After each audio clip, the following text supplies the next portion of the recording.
is David Crowley. This guy is working on an amazing project. I got to spend some time with him at some of the events recently. This is a great team working on Gray State, the movie about the encroaching police state. So I want him to come up and tell you about it. David Crowley, everyone.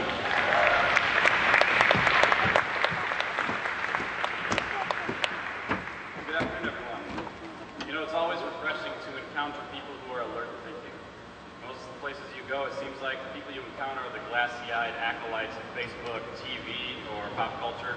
You know, the ones when you look at them, you're not even sure if they can see you. Or there's the ones who, when you look at them, there's a light, an intelligence, and an alertness behind the eyes that's almost, well, human. And more often than not, that intelligence will be linked to a person who is familiar with freedom. To me, the light of humanity is not in its technical capability to enslave each other and itself, but in the calm understanding that if I am to be truly free, then I must observe your right to be free as well. And here at Fall Fest, I see that familiar recognition of a fellow freedom lover in everyone I meet. And in the words of Dr. Paul, that idea of liberty is becoming more and more popular. So, let me introduce myself. My name is David Crowley. I'm a husband and a father, and I'm a combat infantry veteran with over 5 years of service and 2 deployments. But I'm here speaking today as a filmmaker. I'm the writer and director of the film Gray State. Now, has anyone heard of Gray State? You know, that doesn't surprise me because the trailer racked up nearly 150,000 views in its first week on YouTube. The overwhelmingly positive response to the trailer tells me that for whatever reason, it's something people want to see. Since we began developing the concept 2 years ago, people have been asking me, what is the Gray State?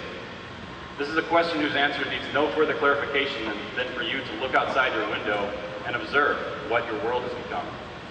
You may recognize it as the world financial prison that has been created by bankers.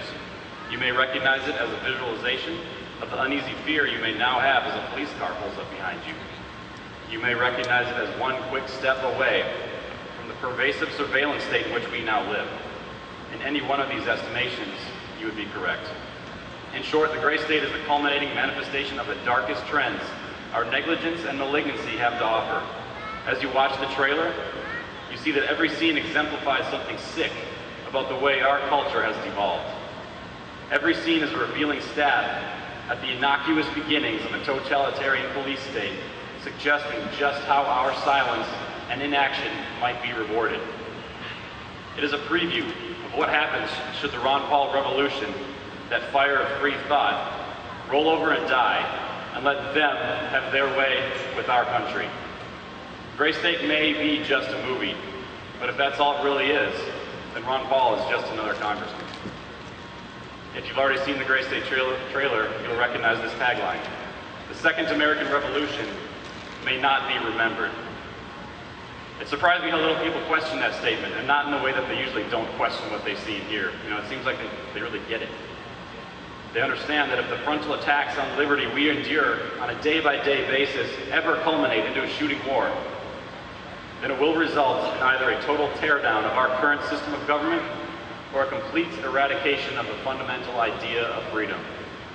And looking around, you know that such a possibility is not far off. The film explores trends like RFID, bio, and nanotechnology. These represent the fusion of authoritarian control and human flesh.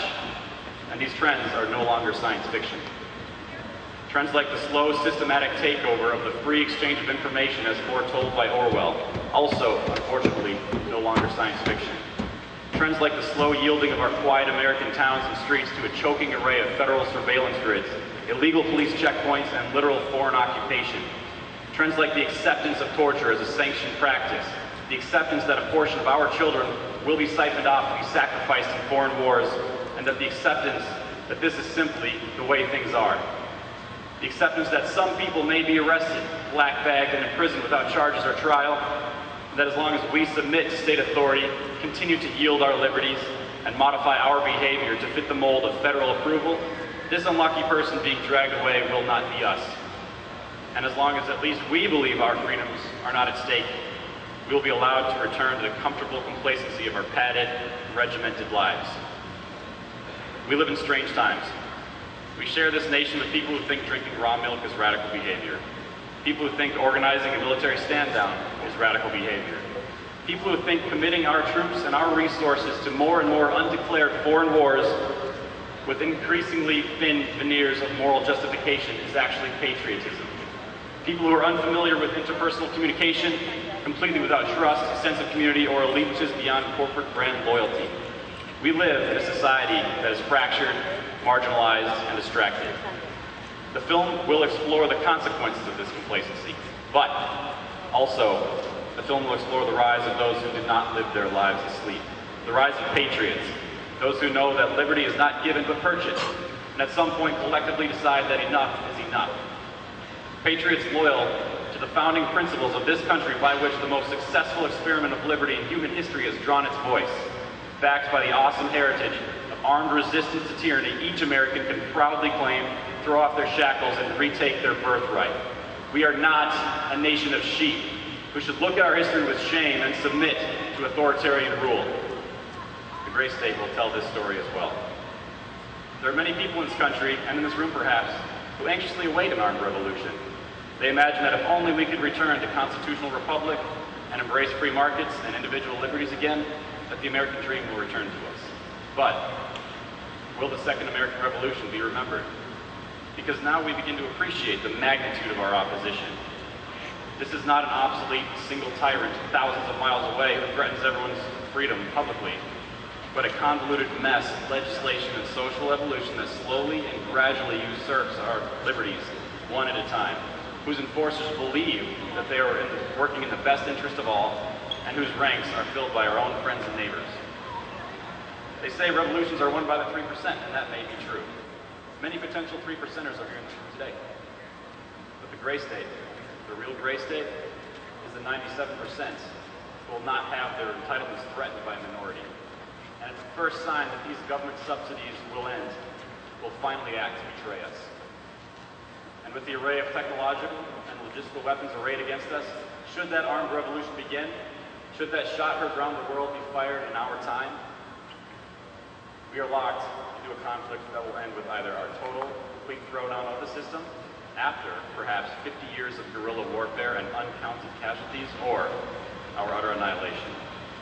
Since we can no longer tolerate an uneasy coexistence or truce with tyranny, neither are good options. And friends, in the event that the revolution should fail, history will not remember us.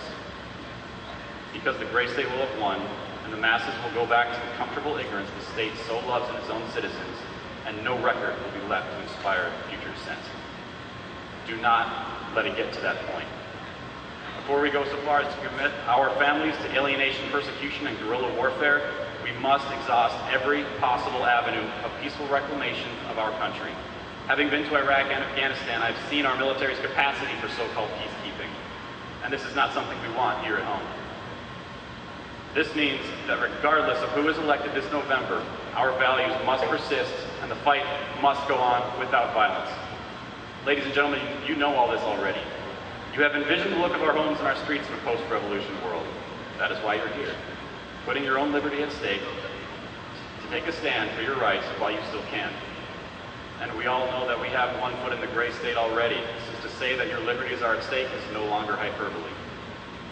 But while you have envisioned this consequence, perhaps, where has been the artistic response to the social attitudes and fears of today? Why has there been no artistic revolt to the atrocities of our times? The artist's responsibility is to best exemplify the zeitgeist, to be the barometer of our social experience, and provide insight and expression to the world climate in which we live, far removed from the censorship and control of government regulation. We need these outlets to show us our values in new light, and if necessary, show us possible consequences of the loss of those values. But I think we can agree that on the national level, the artistic response has been silence, or worse, compliance. And so it's little wonder that while our liberties count down their final hours, all that most Americans are concerned about is who is winning on Dancing with the Stars. There has been very little voice for the cause of liberty, which traditionally has been given volume by the arts. My friends, in this regard, the Gray State Project will not betray you. This is not a documentary that speaks only to the few, but a narrative story that speaks about the universal truths of humanity's better natures and through trial by fire puts it to the test. It is as exciting as anything you'd go to see in the theaters, and as compelling and disturbing as the latest executive order. And while I make no claim that my efforts as an artist best exemplify the thoughts and feelings of every person in this room, I do assert that as far as expressions of freedom go, this is one we can all get behind. And while many are probably wondering what a film pitch has to do with the Ron Paul movement, the realists in the audience here today understand the need to explore a post-Ron Paul America. Because even if our greatest hopes are realized and Dr. Paul becomes President Paul, under the current paradigm, the complacency of future generations will allow the cyclical return of tyranny as we have done. That is why we must embrace the enduring expressions of liberty that the artistic community can provide. As a libertarian filmmaker speaking to my audience, I can pretty well guarantee you that if you support us and help get our films into mainstream theaters, we can together divert the social and political conscience away from the destructive, apathetic sleep state we are in. The gray state can be our Trojan horse into mainstream media, injecting real issues in the same way Dr. Paul has done. But it's an uphill battle. Just as Ron Paul requires grassroots support outside of the establishment, no Hollywood studio will touch the Gray State Project due to its contentious nature. That is why we need your help to get this film financed and seen in theaters, so it can make the impact it is capable of as a legitimate message of liberty. If Gray State resonates with you as truth, as a vision of a future scenario we must avoid at all costs, I hope you'll consider supporting the project through financial contribution, or at least spreading the message and getting the trailer seen by as many people as possible. So please visit our website at graystatemovie.com to find out how you can help us in our efforts. As you very well know, the fight for liberty is no longer a spectator sport. So it is paramount that we engage all of our resources for every frontline cause. If we don't, our children, for whom we hope to leave a better world, will find themselves fighting our battles in a scenario not too far off from what the Gray State shows. As an artist and storyteller who is awake to the world, I will do everything in my capacity to meet my responsibility. The question is, will you? So again, I know that I'm speaking to people who are awake, and I know that I can count on your support. Gray State has already been described as a prophetic look into a terrifying future, but I appeal to you here today to help us prove them wrong. And through our united effort, we keep this film in the fiction section. Thank you.